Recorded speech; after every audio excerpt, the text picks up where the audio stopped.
जुनूनियत इसकी हद। अक्षित की गाड़ी उसके कंपनी के सामने आकर रुकती है और वह अपनी आंखों पर शैडो चढ़ाए बड़े एटीट्यूड से गाड़ी से उतरता है। उसके उतरते ही उसके बॉडीगार्ड उसको चारों तरफ से घेर लेते हैं, जैसे उसे प्रोटेक्ट कर रहे हों। अक्षित जैसे ऑफिस के अंदर कदम रखता है, वहाँ एकदम शांति छा जाती है। सभी एम्प्लॉयर जो अभी बातें कर रहे थे एकदम चुप हो जाते हैं। अगर इस वक्त वहाँ इतनी शांति थी कि अगर कोई सुई भी गिरे तो उसकी भी आवाज़ आए। सभी लोग खड़े होकर अक्षित को ग्रेट करते हैं, लेकिन अक्षित किसी पर ध्यान दिए बगैर अपने कैबिन की तरफ बढ़ जाता है। उसे जाते देख सभी की जान में जान आती है, क्योंकि अक्षित का ऑरा ही था इतना भयंकर कि अच्छे अच्छे की पैंट गीली हो जाए। अक्षित जैसे कैबिन में कदम रखता है, तभी एक लड़की आकर झट से उसके गले लग जाती है। उस लड़की के गले लगते ही अक्षित की आंखें कठोर हो जाती हैं। वही उसका असिस्टेंट जो उसके पीछे खड़ा था, उसे लड़की की हरकतें देख उसके माथे पर पसीना आ जाता है। अब वो भगवान से प्रार्थना कर रहा था कि अक्षित उस लड़की को कम दर्दनाक मौत दे, वो लड़की अक्षित से दूर हो। उसके गालों को चूमकर बेहद मीठी वॉइस में कहती है, ओह अक्षित बेबी, तुम्हें पता है मैं तुम्हें कितना मिस कर रही थी। उस लड़की का इस तरह कहना और छूना अक्षित को बिल्कुल पसंद नहीं आता है। वह झटके से उसे खुद से दूर करता है, जिस कारण वह लड़की संभल नहीं पाती और सीधे नीचे फर्श पर गिर जाती है। नीचे गिरने के कारण उसे लड़की की आंखें कठोर हो जाती हैं। तब अक्षित मुस्कुराते हुए देखते हुए कहता है, तुम्हारी औकात यही है कि अक्षित दीवान की बाहों में वो लड़की अक्षित को अपनी लाल आंखों से देखने लगती है। यह लड़की थी महिमा कपूर, महिमा इंडस्ट्रीज की क्वीन। देखने में बला की खूबसूरत, उम्र 23, हाइट 5 फुट 7 इंच, कंधे पर तक आते स्ट्रेट हाइलाइटर बाल, गोरा रंग, काली आंखें, चेहरे पर भरकर मेकअप। इस वक्त उसने एक रेड कलर की काफ़ी छोटी सी ड्रेस पहनी हुई थी, पैरों में पेंसिल हाई हील। महिमा के चेहरे पर उसको अमीरी का घमंड साफ साफ नजर आ रहा था। उसे अपनी दौलत और रुतबे का बहुत घमंड था। वह खुद को क्वीन समझती थी। उसका हमेशा से एक ही सपना था, अक्षय दीवान से शादी कर इस दुनिया पर राज करने का। लेकिन उसका यह सपना सपना ही रह गया, क्योंकि अक्षत उसे नज़र भर देखता तक नहीं था।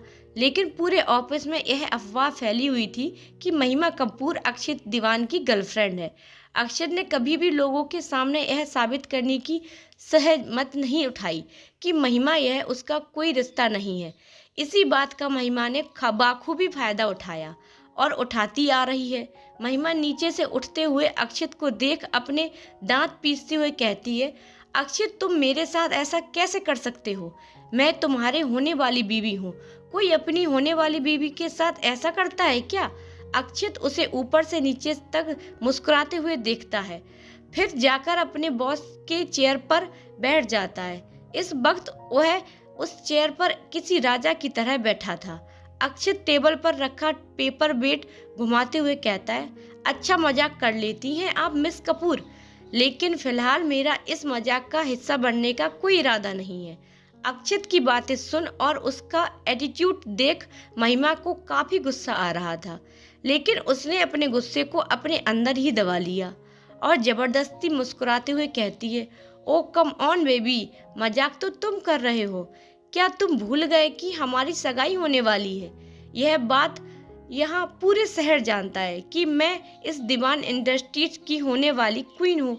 इस वक्त महिमा के चेहरे पर मुस्कान थी। उसे लगा कि अब अक्षत के पास इसका कोई जवाब नहीं होगा, लेकिन वह गलत थी। वह भूल गई कि उसके सामने मौजूद आदमी अक्षत दीवान था, जिसके पास हर चीज का जवाब होता है।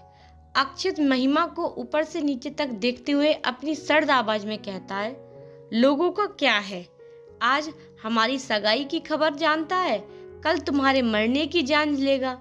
अक्षत की आवाज इतनी भयानक थी कि महिमा अंदर तक कांप गई। वहीं अक्षत के असिस्टेंट को पता था कि अक्षत को अब गुस्सा आ रहा है। अगर महिमा थोड़ी देर और वहां खड़ी रही तो अक्षत को 1 सेकंड भी नहीं लगेगा उसकी जान लेने में। वह घबराते हुए महिमा से कहता है, मैम आप अभी यहाँ से जाइए।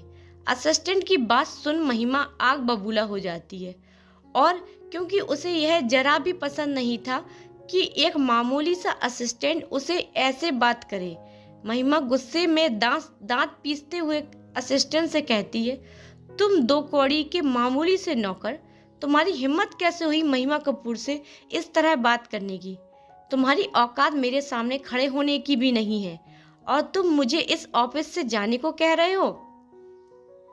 जानते भी हो मैं इस ऑफिस की होने वाली क्वीन हूँ, तुम्हारी लेडी बॉस।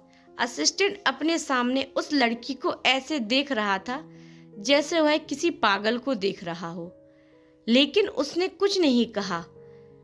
महिमा को देखकर अब अक्षत का गुस्सा अपने आप से बाहर हो रहा था।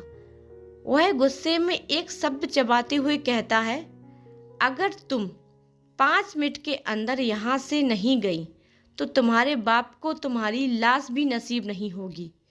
अक्षत की इतनी खतरनाक आवाज सुन महिमा झट से वहां से 9-2-11 हो जाती है, क्योंकि वह यह बात अच्छे से जानती थी कि अक्षत कभी भी हवा में धमकियां नहीं देता। वह जो कहता है वह करके दिखा सकता है। महिमा को इस तरह भागते देख असिस्टेंट की हंसी छूट जाती है, लेकिन जब उसे अपने ऊपर किसी की जलती हुई नजरें महसूस होती हैं तो वह झट से चुप हो जाता है, क्योंकि इस वक्त वह अपने शैतान बॉस को गुस्सा नहीं दिला सकता था। अक्षत अपने काम में वापस बिजी हो जाता है और उसका असिस्टेंट मीटिंग का शेड्यूल बताने लगता है। रात के 10 बज रहे थे, तभी अक्षत की कार उसके बंगले के सामने आकर रुकती है और उसमें से अक्षत उतरता है। उसके साथ इस वक्त उसका असिस्टेंट भी था। अक्षत का चेहरा हमेशा की तरह कठोर था।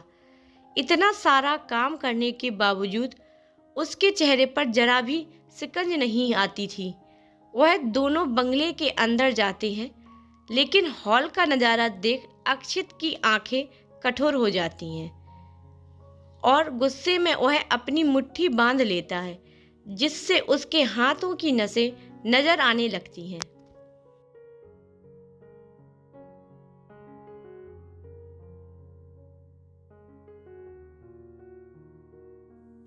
कमेंट और फॉलो कर दो, इतनी मेहनत से लिखते हैं, आप लोगों को हमारी मेहनत नज़र नहीं आती? प्लीज़ कमेंट करो, लाइक करो, शेयर करो। धन्यवाद।